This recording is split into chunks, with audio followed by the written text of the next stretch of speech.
This is Melissa, and today is the 30th of March, 2025. I hope you're all doing well. I had hoped that this weekend would be the big sale at Betty's, but we are just moving into clearing out the garage next week, and that will take at least a week, and that's where she wants to set up her tables and do the estate sale thing. So probably a couple of weeks on that project. It has been good for her that I'm helping her, and it's been good for me too, because I have a lot of time to think and reassess and remembering life with Alan and thinking about things that I'd like to do going forward and what will that look like.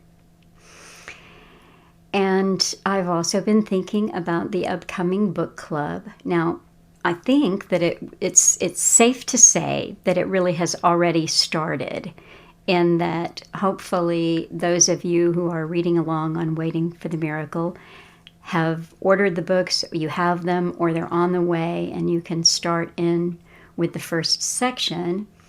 It's probably just because of my schedule going to be about the middle of the month before I'm able to record that first installment with Prince, and that we'll be discussing the introduction and interviews 1 and 2. I had the idea yesterday to create a syllabus for the book, and I think it's a good idea because there are so many names and dates and books, authors that are mentioned in this, and there are also concepts that we don't have in our everyday conversations that it might be helpful to you to at least know, where you can look up a book or an article or a video, an audio on this. And I mentioned it to Andrea. Andrea and Darren have been so helpful with, they really do run the CTTM Book Club channel. And Andrea liked the idea and thought maybe there would be people in the book club who'd want to help flesh out the syllabus. And I mentioned it to a friend last night who's joining the book club, and she already supplied me with her kind of bullet points, the highlights of interviews 3 and 4. So it's coming together, and that first part of what you just call extra bit, the syllabus, it's not really like the rules of the class or anything like that. It's just extra things that I think will add something for you as we go along. So we will announce when the first recording is made public, but like I said, I think we can, we've left the starting gate on this, and you're welcome to be reading along, and the first 2 interviews will be discussed about mid-April. And I think we really hope to move at a rate of about 2 interviews, which you could think of as short chapters, 2 of those every 2 weeks. So that is the plan, and we will see how it unfolds. I thank you all for your support. Those of you who have supported me in any number of ways, by helping me, such as with the syllabus or donations, ordering the books, ordering the flash drives, ordering CDs. These all help me keep going here, and I appreciate it. I can't do it without you. So thank you so much for support. I went out Friday night. Was it Friday night? Saturday night? I don't remember. Thursday night. It was Thursday night. Time flies. With all 3 of my brothers and my sister-in-law and Aunt Betty. And we had a night on the town, and it was a lot of fun. We went out to some Italian food, and then we went to see a play at this isn't big city life, but it was small town play, and it was fun. We enjoyed it.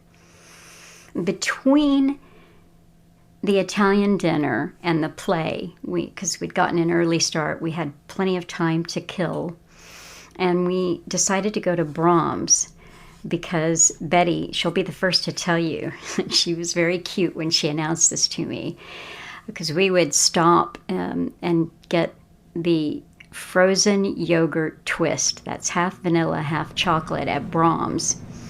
And so one day we were driving near there, and she said, "I gotta have a twist. I'm an addict." And I said, "Well, all right, we'll pull in. I know, oh man, she's got it bad. She's got it bad." So we stopped, and every time we are near there or going into town, she tells me, very cute at 95 and a half years old, that she's got to get her fix. So we went to Brahms, and we had our dessert. And then everybody, including Aunt Betty, was talking about this Signal chat leak thing that happened last week, I guess, that everybody was talking about. And one of the really great things about being over at Betty's and shifting my schedule around and being so busy is I just haven't paid any attention whatsoever to what's going on in the world out there. So I didn't know what they were talking about. And sometimes, I'll admit it, I have no idea what you're talking about. But nobody asked me point blank for my opinion, and they were all happy to be talking amongst themselves. But as I was listening to them talk about all of these names, where were they when this happened, and Mr. Waltz is going to be the first to go, I think Michael Waltz or whatever, I'm just like, maybe, I don't know what his name was, but maybe I got it right. And, all of the different people that these officials that were in the Signal chat group, and, it was the big blow up. And I was just thinking to myself there as I was eating my frozen yogurt, it's just such a relief not to have any idea what they're talking about. What a nice break for me. And today I went on a walk with my brother in the early evening, and he started talking to me about an interview that Musk had and all of the Doge things, and there's 42 PR divisions within the Department of Health and Human Services. I think I got the department right, at least, I don't know. But so again, just nice for me that I have managed to do what I set out to do, which was just check out and give myself that time to be remembering Alan and thinking about my life with him and my life since him and what I want to do. And I think you'll notice a few little changes going forward, just in the way I do things. I'll give you a for instance, is that I won't be using much in the way of video to illustrate these talks. There may be still images, and they may drag on, hold the screen for a little bit longer. And video use was great because you can put a big chunk behind a good sized chunk of audio, and then you don't have to be looking for something to match up with everything. I looked at it as a time saver, but it also can get you flagged on channels, and it creates its own set of problems. And there are various things that I am considering, because there are, like I mentioned last week, behind the scenes on the website, I have several behind the scenes projects laid out for myself over this next year. And you will see the book club right out in front of you, but there will be other things that I'm working on, and you'll know about them at some point, but they need a lot of my time, attention, and creativity. So that is one kind of upcoming change in the way that I do things. So really was more or less checked out of the world of current events, I guess is the best way of putting it. But I was thinking about this talk that I'm going to put up this evening, and Alan was talking about psychopathic personalities, psychopaths in high places, psychopath makeup, what do you see when you see a psychopath? And so I'll just go ahead and tell you, this is actually going to bring up a couple of phrases that Alan liked to repeat. And one of them, if he'd see something in the news, he would always say, as you know, we're living through a script, whatever, but he'd get tired of the same thing over and over, and he had a little phrase for that, and it was hell is repetition. I'm not saying he made that up, but he liked to use that. Hell is repetition. And that talk is from June the 2nd, 2010. Hell is repetition. They're charmers, wise, supermen. By Krypton, you are their prey, living under their system. Ruled by psychopaths and big club cabal, taking pulse of their prey by means digital. Their greatest gift is convincing conversation, charmingly mesmer their prey to manipulation. Shooting up ladder, leaving victims penniless, yet charmed by charisma of one so merciless. Hard to imagine such professing devotion leaves a wake of carnage without emotion. Yes, these are those we elect to lead us. They feel our pain, promise to feed us. Others plan the bubbles and when to pop, benefiting both ways while generations drop. Trying to pay off debts left by wise leaders, we keep on electing suave bottom feeders. An honest system they'll never tolerate. You'll keep electing psychos to love and hate. And so I was thinking about this talk, and I was thinking about that Alan often talked about psychopaths and psychopathy, and we should test our elected officials for where they fell in psychopathic traits, etc., etc.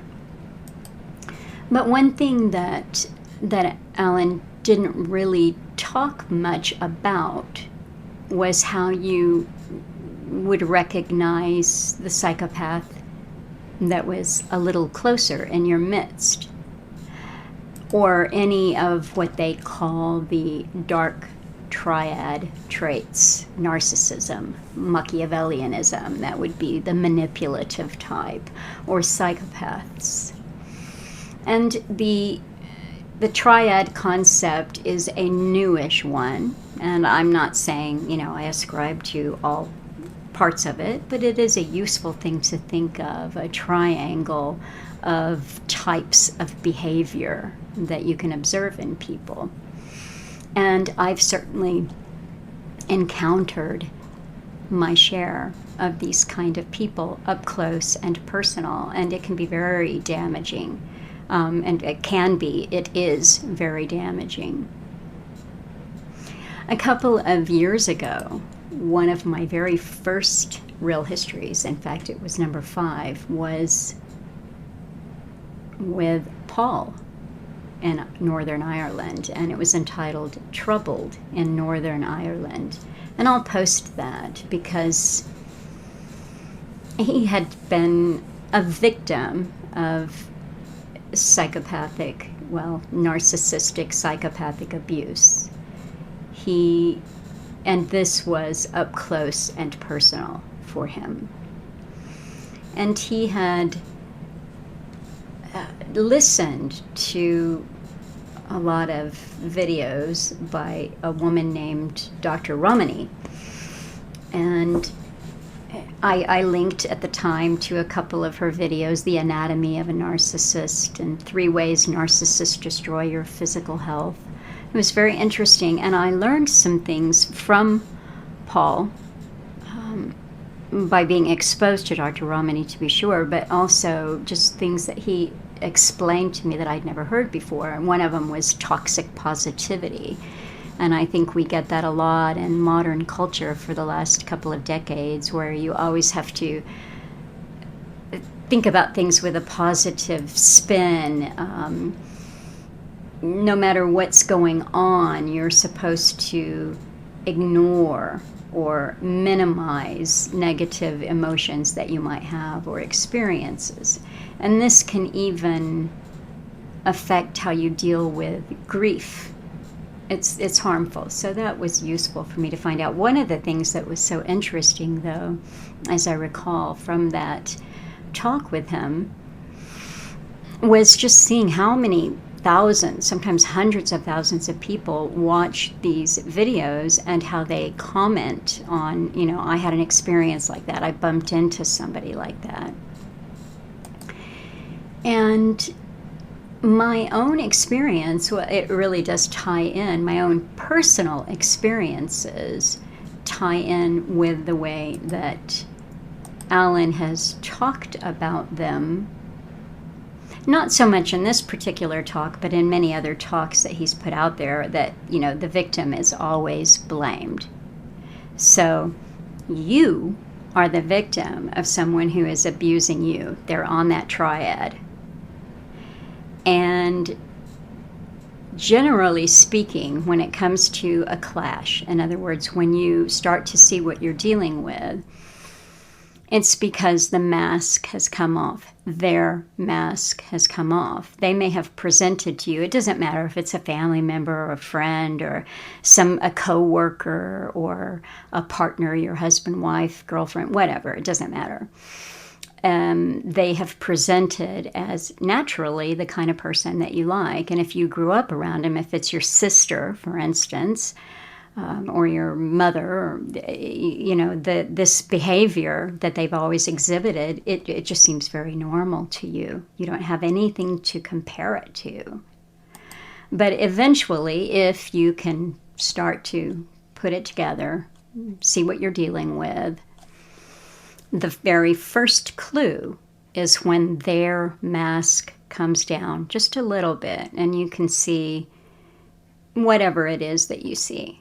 The behaviors that maybe it's jealousy, maybe it's competitiveness, maybe they're being manipulative and you're noticing it. You're really noticing it. Whatever it is, you've seen that. Well, hopefully, once you have seen the mask come down and you see what they're about, you can start to take steps to extricate yourself from the relationship or the situation or what, because it is abuse. You probably wouldn't have even noticed the mask come down if there wasn't attached abuse around it. And it is when you notice it and set a boundary that your predator on the dark triad triangle really gets vicious. And this will manifest in a number of ways.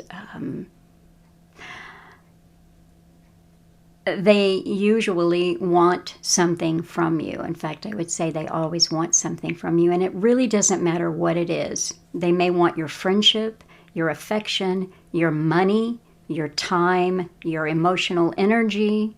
They may want your job. Doesn't matter. But they want something from you. And when you notice that and you set the boundary down and say, no, this is mine. This is my time, my work, my energy, my life, whatever, this is mine. You can't have it. That is when the abuse really kicks in earnest. This has been my experience. But one really great way to diffuse the hurt on you is if you, now here comes another Alan Watt phrase, And again, not one he made up, but one he used with regularity. If you see the abuse, if you suffer the abuse, and you don't return in kind, in other words, if you do not become emotionally dysregulated, if you don't abuse back, it's a very empowered place to be. You'll feel better about the situation. So I'm going to bring this out to the broader world in a second, but I'll keep it close so that you can have a moment or two to say, have I ever encountered anything like that? So if you don't lose your rag, and that's the way Alan would put it, then you're just going to feel better about yourself and the situation. But here is a warning. The person who's abusing you is really going to hate that. It's going to make them try all the harder to get under your skin and to get a reaction from you, because they need that. I don't know why. I'm not a therapist. I don't, but they need it. Now, when I first met Alan and I first heard that term, I didn't know what it meant. I'd never heard it. So he was talking about somebody losing their rag, and I said, what is that? And he said, just flying off the handle, becoming angry, just losing your temper, hothead, that kind of thing. So I was looking it up tonight, just trying to think about it, and there's a variety of definitions or origins that you'll get, but I like this one, whether it's true or not. It says to lose one's temper suddenly, probably from ragged, the Old English ragig, and related to Old Norse ragtuft. And if I'm sure for the Norwegians out there, I didn't say it right, but don't lose your rag.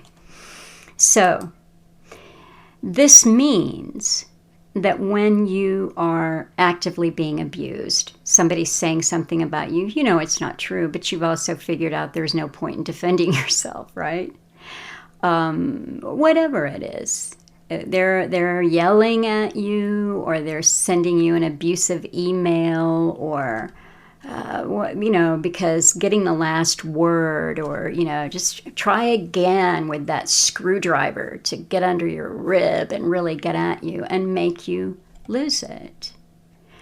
So, like I said, it is really empowering not to lose it. It feels good because, as Alan would also say, the only material that we have to work with is our own mind. And that encompasses everything from me. So that's my own outlook, my emotions, certainly the words that come out of my mouth. Whether that's, yelling back at somebody, which I don't do, or giving them a mouthful of vitriol and swear words. It's so that's just what I'm saying, because now I'll put it out into the broader context of the world out there, and certainly the political world, because we are in a completely psychopathic system. It's their club, it's their cabal. I won't call them elite, but it's their cabal. And the people who rise up the ranks have these traits in spades. Lots of them, it's what they're about. They may say they feel your pain, but they don't. And the abuse comes at us fast and furious. We could go on all night, could we not, about how we are abused by the governing system that we are born into. And I think, Alan would certainly say, why vote? Don't vote. So losing your rag in that situation of the greater world out there, I think it's a good way of describing yelling at the television or getting into an incredible heated debate over what one candidate said, what the other candidate said, or what your president did, or, he's a dictator, and, and the other side says, no, he's saving us. He's making America great again. And this is part of a psychological operation on you that is probably thousands of years old, but it's old. And they know what makes you tick.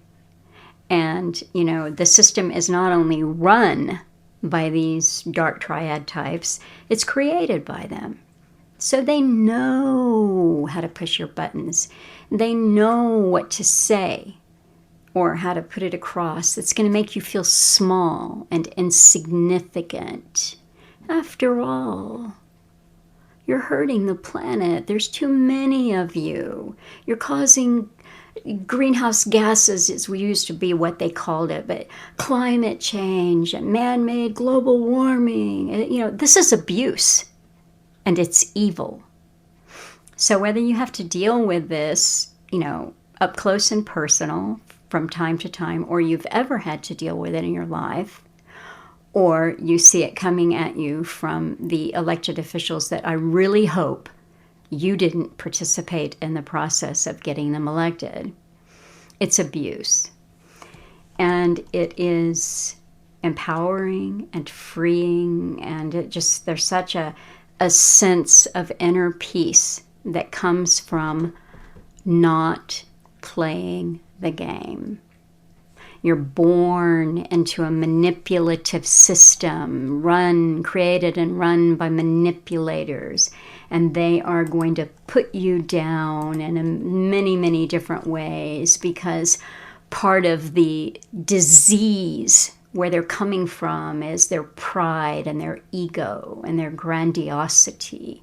The way that they can so easily manipulate you so that you're eating out of their hands and you're praising them and you're saying, oh, you're just the best, and I'm going to vote for you again, and you are going to make America great again, and you're saving this country with your efficiency plans. This is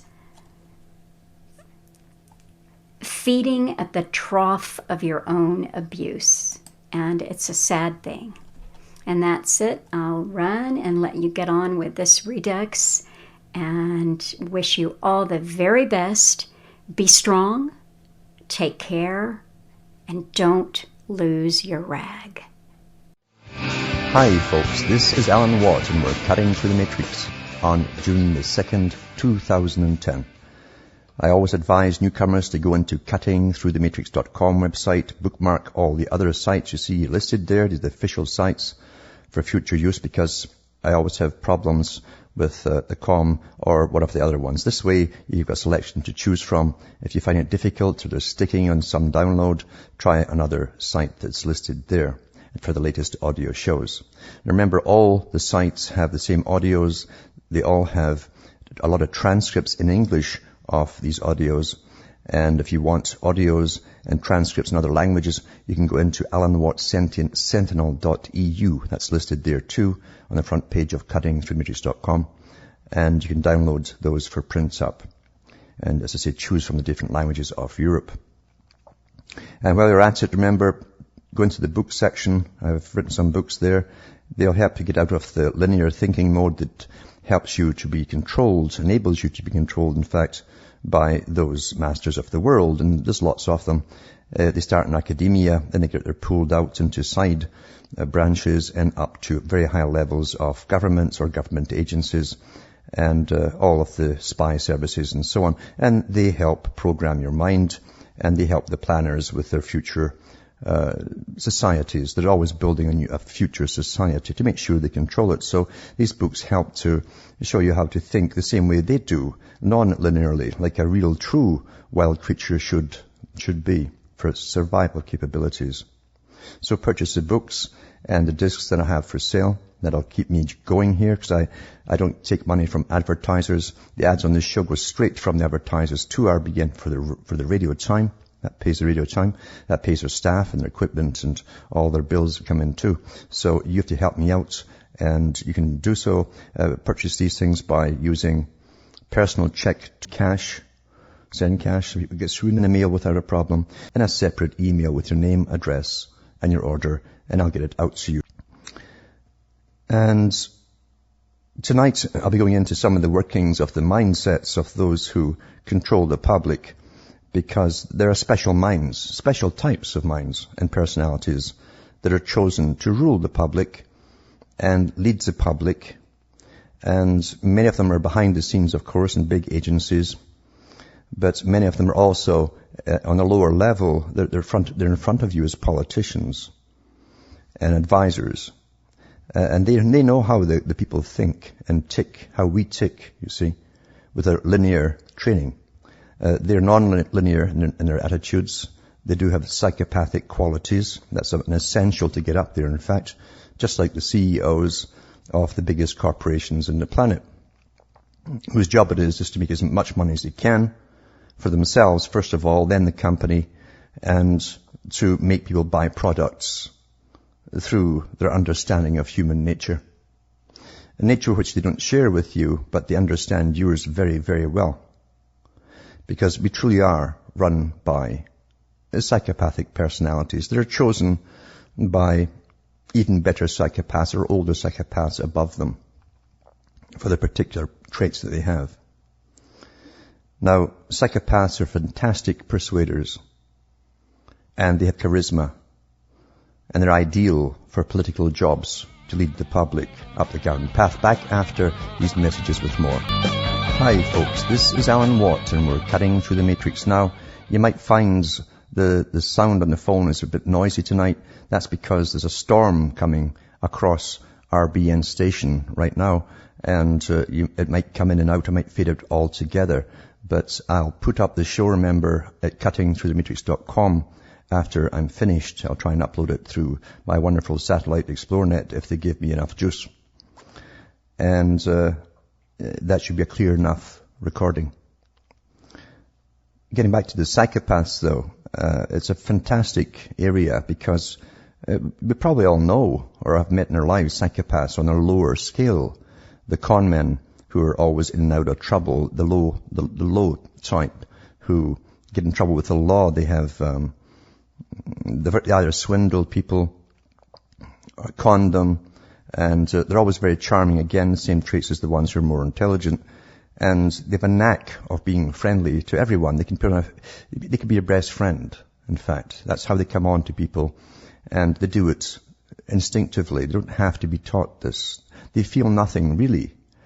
And the only time they take pleasure is when they themselves have applause given to them to boost their ego, because they are completely egotistical. And it's always amazed me that after they've pulled something off and they're actually caught, the lower levels are caught, and lots of them are white collar, I should say, worker types. The most theft actually is white collar theft. And they get slaps on the wrist. Often they get off with it because they've suffered enough, because their dignity's been shattered and all that nonsense. And the judge lets them go. And they probably go to the same golf courses. But they never stop their cons. And they're fantastic persuaders. Fantastic persuaders. They're kind of like chameleons in a sense that they look at you and automatically morph into what they think you'd like to see by instinct. They go into certain professions, the cleverer ones, the ones with more education, or they're born into families that are fairly wealthy. They go into different occupations, and they do get placed in positions where they can really soar up to the top, especially in the corporate world. If they don't go into that, they'll go into politics. Again, easy money, fast in. And if you look at politicians, I don't know about the US, but in Canada and Britain and other countries, they often publish the record of these people when they're running for politics. And they'll show you that almost all of them have been in bankrupt many times before, and they've got umpteen credit cards with so much debt and so on. These are the people who are running to get into government, because that's where the honey pot is. That's where they can really score big with lobbyists paying them off and that kind of stuff, and money under the table. and then can also help themselves to the big taxpayer honeypot, which they do copiously. Last night I mentioned one in England who broke out with a scandal because he was keeping his rent boy lover in another apartment. They're allowed so much expenditure for their apartment in London while they're politicians, even though they've got houses all over the place. And this particular one was a multimillionaire anyway, but he was charging about £980 or something a month of the taxpayer for the second home for his little lover. And then they're using that money, it seems, to get us another home bought, a better one, because now that was a guaranteed little income for them. And this guy, as I say, was a multi-millionaire. Because they get off on conning people and getting away with it. That's their thrill. Didn't need the money, obviously. But that's the kind that goes into politics. And there's CBC did a particular documentary in May, apparently, on the psychopath. And it's called I, Psychopath. This particular one was a corporate psychopath. And I'll put the links up tonight on my show, cuttingthroughmatrix.com, and you can have a look at it yourself. But the write-up goes on to say this from the paper, the CBC documentaries. Psychopaths, we usually only know them from Hollywood movies. We never expect them to enter our real life, but the psychopath is closer than you think. Experts believe their number to be as high as 1 in 100. I think it's more actually at the top. Most of them function incognito in high-powered professions, all the way to the very top. But it takes one truly to know one. In this intriguing documentary, Sam Vaknin, a self-proclaimed psychopath, goes in search of a diagnosis. In a scientific first, he allows himself to undergo testing to find out if he was born without a conscience. He knows he's narcissistic and cannot empathize with others. By his own admission, he's pompous, grandiose, repulsive and contradictory, ruthless and devoid of scruples, capricious and unfathomable. But he believes he's not a bad person. They all believe that, actually. No matter what they've done, they believe they're not a bad person. It says what he is different. He couldn't care less.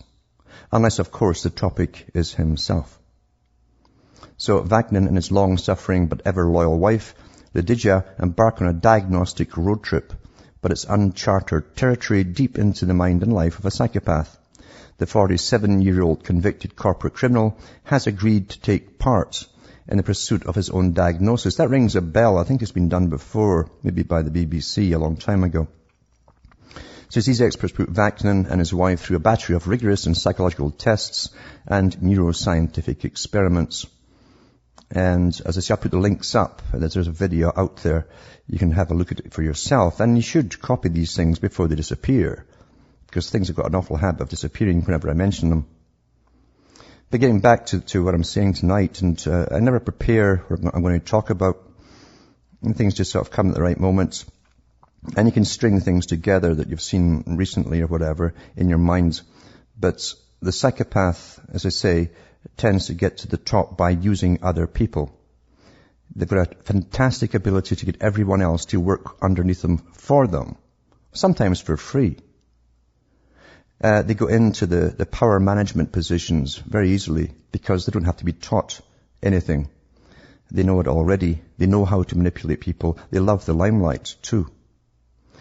And so many of them are caught cheating. I mean, Britain is famous for this happening even right now. There's media exposures of different politicians and all the cons they've got up to in their personal lives, the rip-offs, how they've charged the taxpayer for the most frivolous things, very expensively, of course, and how they keep doing it. And we'll always get the same type going into politics. That's the type that gravitate towards power and money. It's a magnet to them. And the art of conning people. I can remember Tony Blair. I mean, Tony Blair is a classic psychopath. And even in his interviews, I read one on the air here, where he was interviewed after he left office as Prime Minister of Britain. And he just casually mentioned when they talked about the Iraq War and stuff, he says, he says that hassle, and then just skipped over it. And he was asked if he had any regrets for anything he'd ever did. And he said no. Well, that's a classic reply from a psychopath. They have no regrets for whatever they do. And there's an article here on Brian Mulroney, who helped to ram the NAFTA treaty through. And Brian Mulroney was a Prime Minister of Canada. And a few years ago, he was accused of taking bribes, kickbacks. A book came out about it, in fact, as well. And because of it, he sued the Canadian government, and he won. And then it comes out now that actually they were right. He did take the kickbacks. And they're asking him to get the money back from him that he got from the taxpayers for winning his case.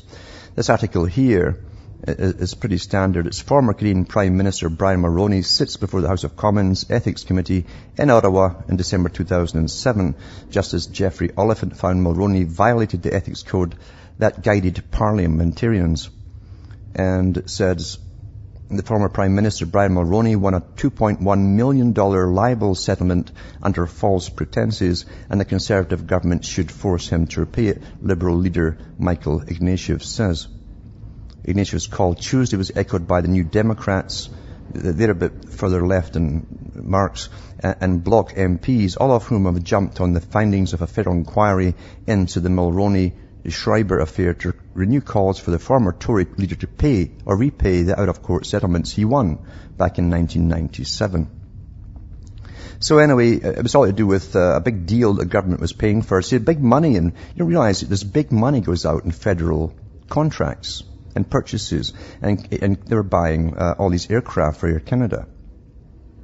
And there were kickbacks to Mulroney. And a man came up with Schreiber and said, this is standard procedure. We bribe people all the time for contracts.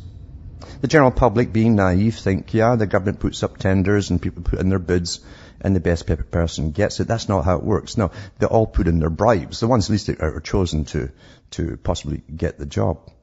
The ones who do it honestly will never get a contract coming their way.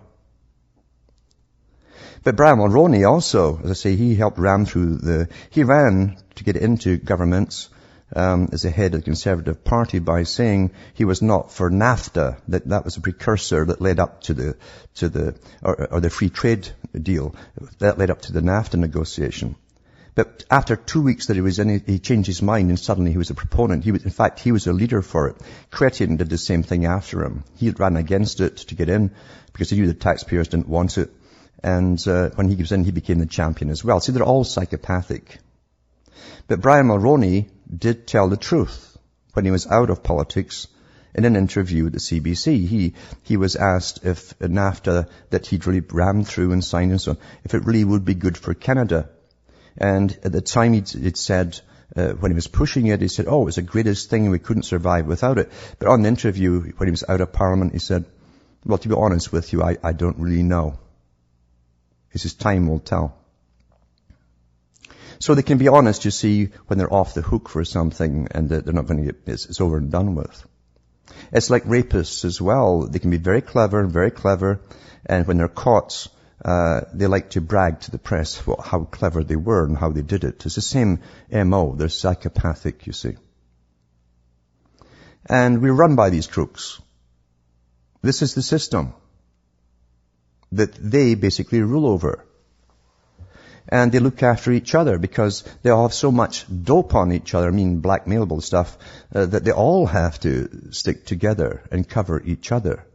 The last thing they want are inquiries into anybody near them that might lead to them.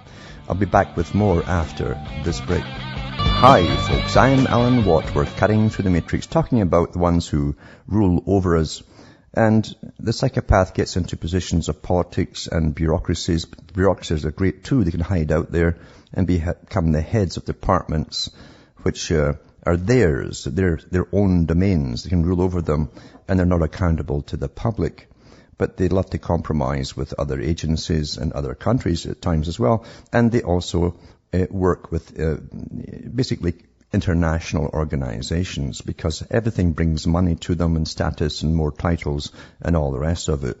They're in everything. And they also get to the top, of course, in the police departments and security departments and so on. It goes on and on.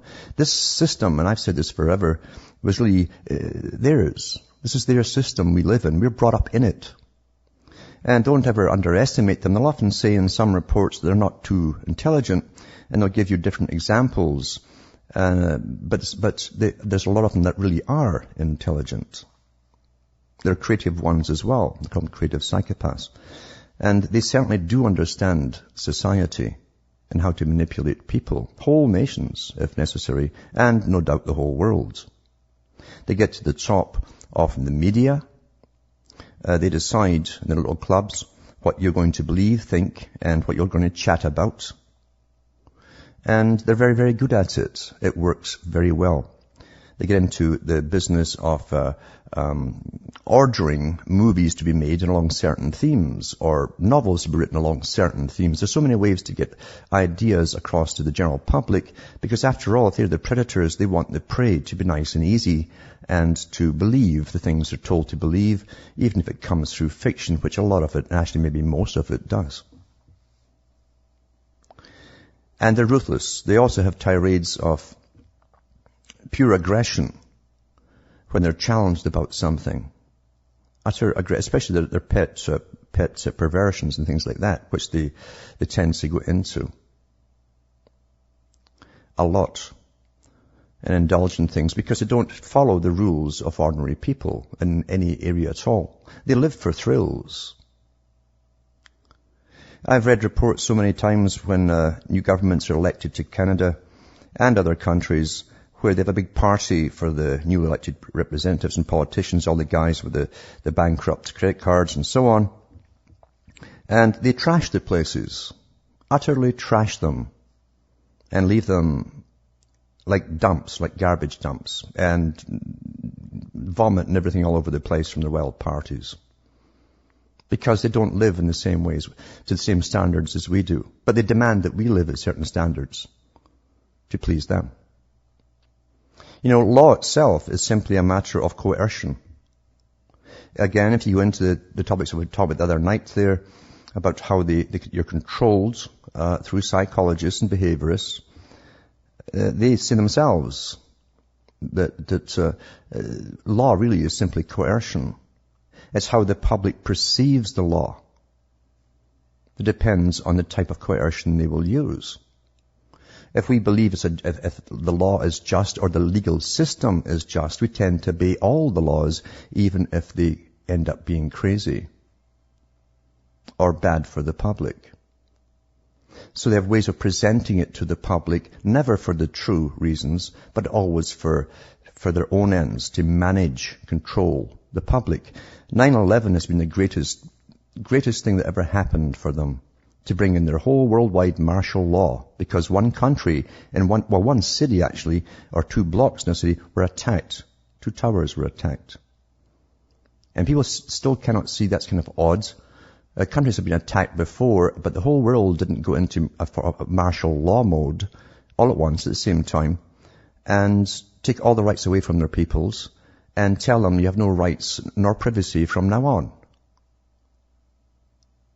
That's because, you see, the psychopaths have worked for many, many years at the tops of the countries, organizing the future for their world order, you see.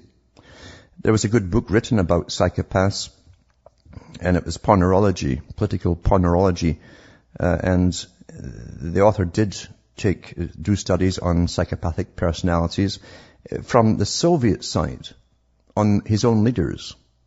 Very quietly, because they knew what the consequences would be if it was found out, the group that was involved.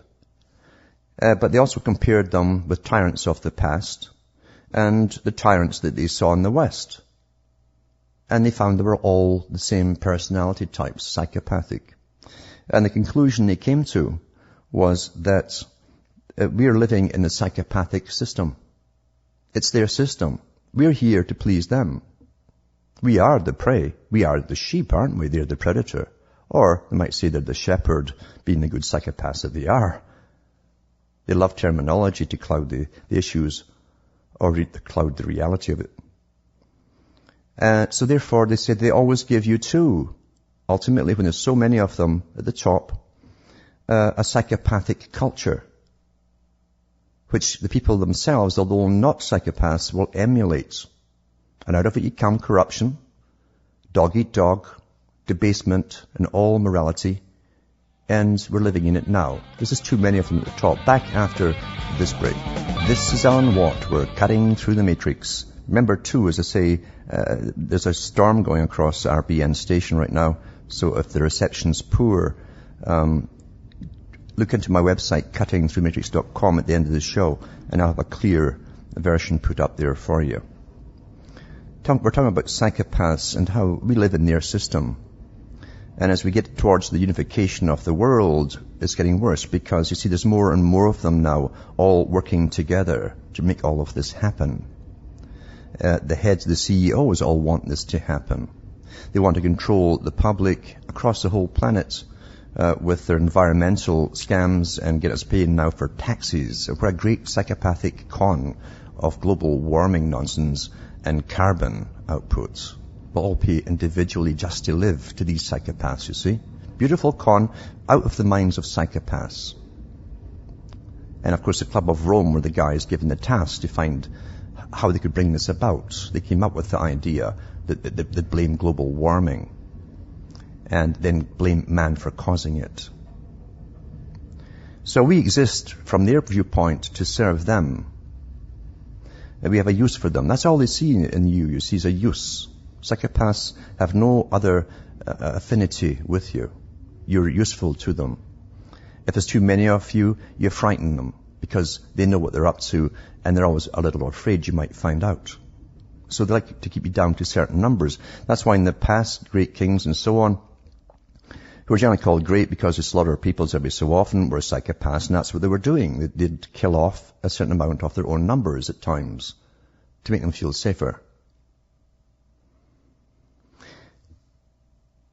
I'm going to give you an instance here, for instance, of Britain, with all of the scandals about the expenses, scandals, millions and millions of pounds getting ripped off the taxpayers for these scam politicians' expenses in their accounts. There have been so many mentioned in the last year or so, and there's so many more coming all the time.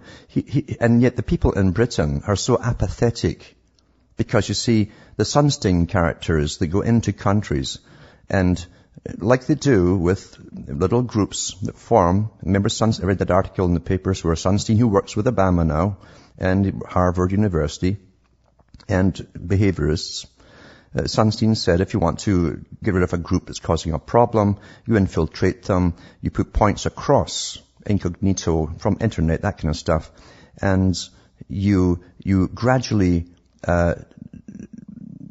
what you do is you take the fights out of them by making them question their causes in the first place, till they're not sure of anything anymore. Now, how did he know this? Well, you see, the same behaviorists have been using the sciences on countries for a long time. Whole countries, not just little groups, to deculturalize them, knocking down your basic religions, the things that made you come together as a people, your commonalities with each other, and how the system worked for you all together.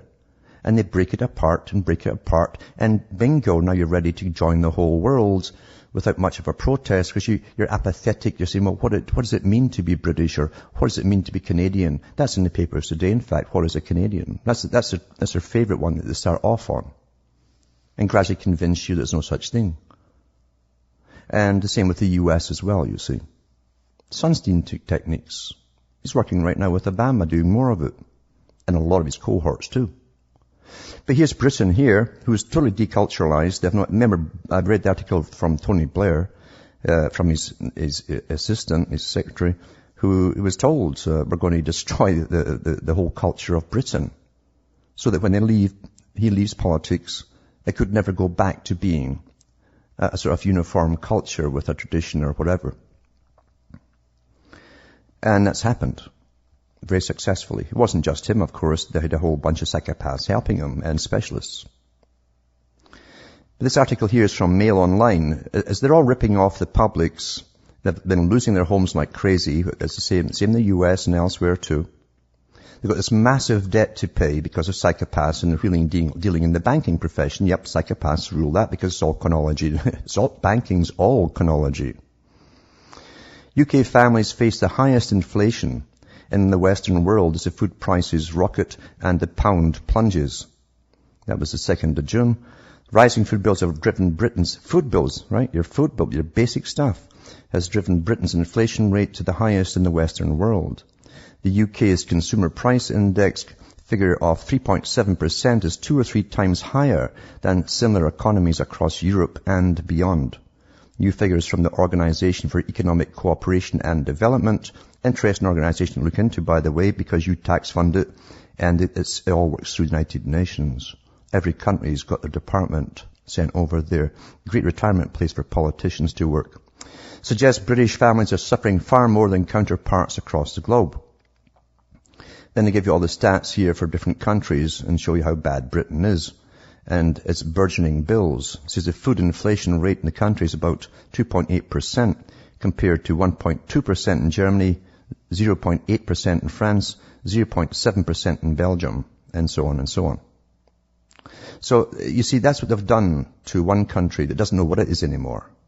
They don't know what they are anymore. And they're all trained to watch the TV all the time with their awful fictional programming that's debased them to a level they've never ever seen before. And because they emulate what they see, you see, in their own personal lives. Psychopaths know that too.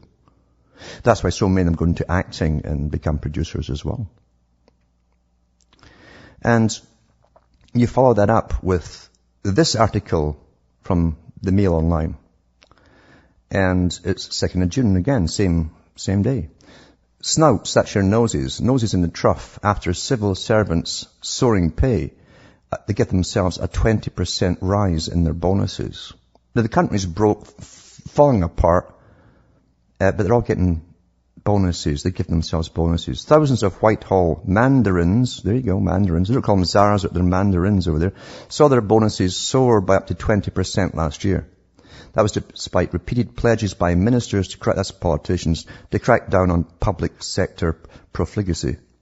And it follows yesterday's astonishing revelation that there were 172 senior civil servants who earn over £150,000. I was reading it yesterday. There are £250,000 some of them earn and so on. But they've given themselves a 20% rise in their bonuses where everyone's losing their homes and they can hardly afford their food. You see, there's no end to the greed of the psychopath. Some of them are more intelligent. They'll try to string it out or get loans to tone it down in countries. And they play that loan game as long as they can, rather than let the public know how bad it is and have them all in a riots. Mind you, they've also prepared for rioting under the guise of terrorism. They knew all this stage would come one day, you see. And that's interesting too, because the Queen gave her speech there, and by gum, she says, Britain's going to go so green. That's the way the future, going green. And then she asked for a £6 million pay increase. No problems asking for that one from one of the richest people on the planet, for waving her hand. That's the world. This is the real world that we live in. It's run by con men and women, and they have the art of conology. Now, conology, as are all good cons, needs participation on the victim. The victim must fall for them. They must like them, in fact, and they do. You can like your abuser because they're so darn charming at times. When you're in the presence of a politician and you're a voter, and they fix eyes on you, you're the only person in the world. That's how you'll feel. And you'll be so blushingly grateful to them when they go into politics that you'll stand by them unless that vision wears off with reality coming through. Sad statement, but that's true. People participate in their own demise. And they've been trained by specialists, again, in behaviorism, that special people and experts should rule over them. That was the Bertrand Russell and the Macy Group philosophy. The people were too ignorant and stupid to rule themselves, so we have to do it for them. And teach them how to live, teach them how to behave, and to produce and all the rest of it, and do as they're told. And that's the society that you have today. And society is so much like that no matter how bad things get, when a new psychopath is introduced to be a leader to them, And they always sniff which way the wind's going, and they will become your leaders. It doesn't matter what side it is, they'll think, well, they can sniff the one that's going to win, and they get to the top. And you fall for it again. I promise to make things nice for you. I promise, and that's all they have to do, is recognize your pain. And you do it again. And then you bend over for the next 4 or 5 years. And that's your fault. Because you don't learn. They used to say, once bitten, twice shy. Fool me once, shame on you. Fool me twice, shame on me. Because you never learn. You keep doing it over and over again. When these characters come up and say, I promise. Tony Blair used to go to workmen's meetings for Labour Party. And he would stop his car outside their buildings, and he'd take out a shirt that was not white, put it on and roll up the sleeves and walk in to meet the labouring class, the working class. Everything is an act, and it comes easy to them. Easy to them, and they're all the same. George Bush went in there as some guy with a southern accent, and he was from the East Coast. His whole life. But that's good enough for the people. They even built a fake ranch from like a Hollywood set because they hadn't built one from down in Texas. That was still under construction. But that was good enough for the press and their photo ops. They didn't tell you that, did they? Everything is showbiz for the public. Everything is showbiz for the public. Some people have more psychopaths in them than others. That's also in the book Ponerology. You should read it through. Political Ponerology. Very excellent expose. It doesn't go into everything. I wouldn't agree with them on everything they say either. But they do present their studies of the commonalities of the psychopaths who get up to the top in their system because it is their system. And how they're very good at bending your perception of things into the way that they want you to perceive how things are. They go into the professions of creating new types of wordings for you through advertising. A lot of them, by the way, are great up there in Madison Avenue in advertising. To give you your little slogans like change is good. Until you're all chanting change is good. And nobody's got the brains to ask, could you define what changes you're going to bring down? Doesn't occur to them. Doesn't matter, does it? And then they're always astounded when they get into office and they go off on some different tangent altogether. Always astounded. Never learning, Never learning. And politicians can only, if they get in for 4 or 5 years, if they hang on for the 5th year in Canada and the so-called British Dominions, or Commonwealth, as they also call it, and maybe in the States too, and even in the provincial, which is like state government, they get a lifetime pension for 5 years. Work 5 years attending. Index related to the cost of living, whatever it may go up to, it will always go up to match it automatically. Drug coverages you can't imagine. Hospital care in military hospitals, especially for them, but not for you, because they only spend $48 million telling Canadian how wonderful our healthcare system is. That's pure propaganda on television,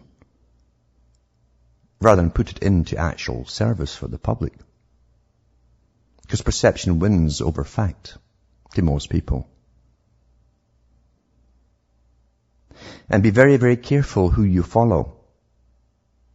Be very careful. You see, the whole idea of being an individual on this planet is to not only be an individual or become an individual, but stand up for yourself as an individual. Once you start following, you're going to get led up the garden path. As I say, the psychopaths gravitate into those positions. They're men for the season. They are the man for all seasons. Whatever the time is, they'll find the cause. It'll already be starting, and they take it over. And then they lead you up the garden path, the Pied Piper.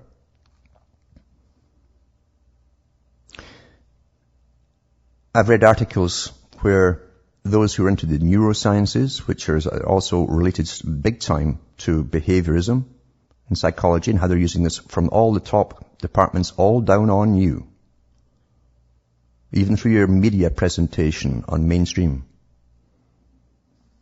and how they can literally guide hold peoples along a certain path so that next day they know they're all talking about what they told you to talk about. And they even take polls on this all the time to make sure you're all talking about what they give you to talk about. And when they give you a new leader that's going to get the last bunch out and so on, they'll tell you who he's named. And all this nonsense about them, a fictitious character is built around them, a personality. And you swallow that too. And then you think, and you see this, it's a salesman's pitch. A salesman will come up to you, he's well trained. He'll take a glance at you. He'll emulate the way you're standing. If your arm is here, his arm will be there too.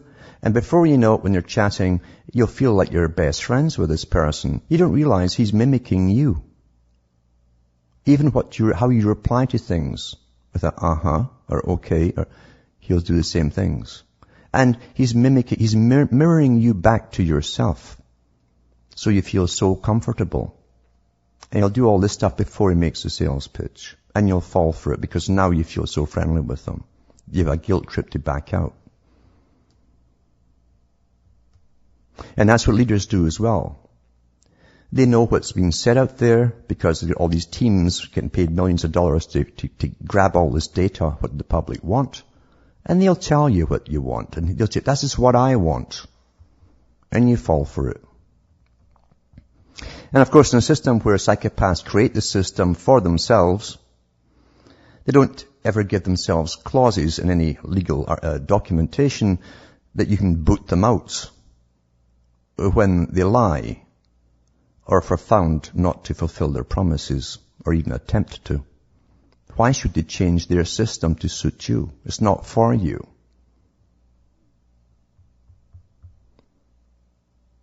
And then there's other psychopaths too who, if they weren't in certain jobs, would be out there raping on the street and murdering people. Instead, you put them in uniform, put them at the top, give them authorization to do so, and they love their work. Back with more after these messages. Hi folks, I'm Alan Watt and we're cutting through the matrix. Talking about psychopaths really, because you see they gave us a system, it's been here for centuries and centuries, and they tend to work together, different groups of them, even different cultural groups, if it's all to their own benefit. And of course in a world society, they've got the whole world to play with them, so they have to cooperate at this level, as long as they all get their good shares of the massive profits involved. But any excuse is good enough to get their agendas through, like the guys at the Club of Rome, psychopaths again at the top, who were given the task to find ways to unite the planets and to get people to live more austerely and to get them to really fork up more cash to their masters. And they dreamed up the idea of man-made global warming. That would fit the bill, that's what they said. They looked at other aspects that they could have used, but they came up with that one. That would fit the bill, they said. That's their own words in their own book, The First Global Revolution. But there's lots of them out there at the top of the think tanks that manipulate societies. Look at the war we're in now, the nonsense. Utter nonsense. We know that we're going into Afghanistan before 9/11 happened. The troops were mustered. It was already written down by the project for the New American Century group. Look into their own website. They've got good links there to a lot of stuff, and a lot of good books came out of it too, all linked to them as well. It tells you who was in it. Sort of agreement between two different peoples to bring it off. And it was done. And Ben Laden nonsense, we all saw that stuff. They go to there's no lens they won't go to fool the world. And that's how a con is done, you see. The bigger, the better. Adolf Hitler said that. A small lie they catch. Something that's so huge they can't believe anybody would possibly do that. Because you see, most folk are not psychopaths. And you don't. How could people do that? You can't imagine. And Ben Laden, remember too, when the inquiry came with George Bush, says, Oh, I never said that. When he's asked about Ben Laden, he says, well, it doesn't matter about him anymore. It doesn't matter. Because he was out in the news by then. It didn't matter. You see, that the objective had already been achieved. They were in the countries they wanted to go into.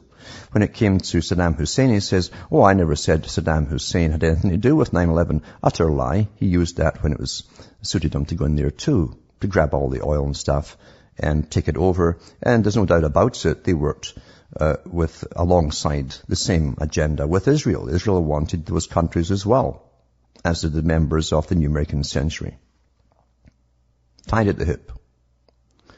But here it shows you how cavalier it is today. This is from Yahoo News. British Airways are red-faced over a fake image of Bin Laden boarding pass. Now they're screaming about this wonderful new boarding pass for this fly-through customers, approved people. So in their own internal magazine, they put this article here. It just seems like a bad time for any firm with the word British in its title. We know too well that various setbacks experienced by the oil giant once known as British Petroleum, now British Airways, has drawn much unwelcome attention to itself with a photo touting its new mobile boarding pass system as it appears to expedite air travel of Al-Qaeda leader Osama bin Laden. Somebody had a sense of humor inside the organization, and no one really noticed. It was published and everything. The photo appeared in LHR News, the company's internal staff magazine covering London's Heathrow Airport. The image accompanied an article spelling out the benefits of the mobile boarding setup, which permits users of mobile digital devices to print out their boarding passes on the fly. The pass reads Bin Laden, Osama, and appears in the graphic panel of a user's iPhone. AT&T reception in remote Pakistani caves is apparently better than anyone might have guessed. And no one noticed, because no one has got a memory or a thought process anymore. But at least someone had a sense of humor. From Hamish myself from Ontario, Canada, it's good night to me, your God, or your gods go with you.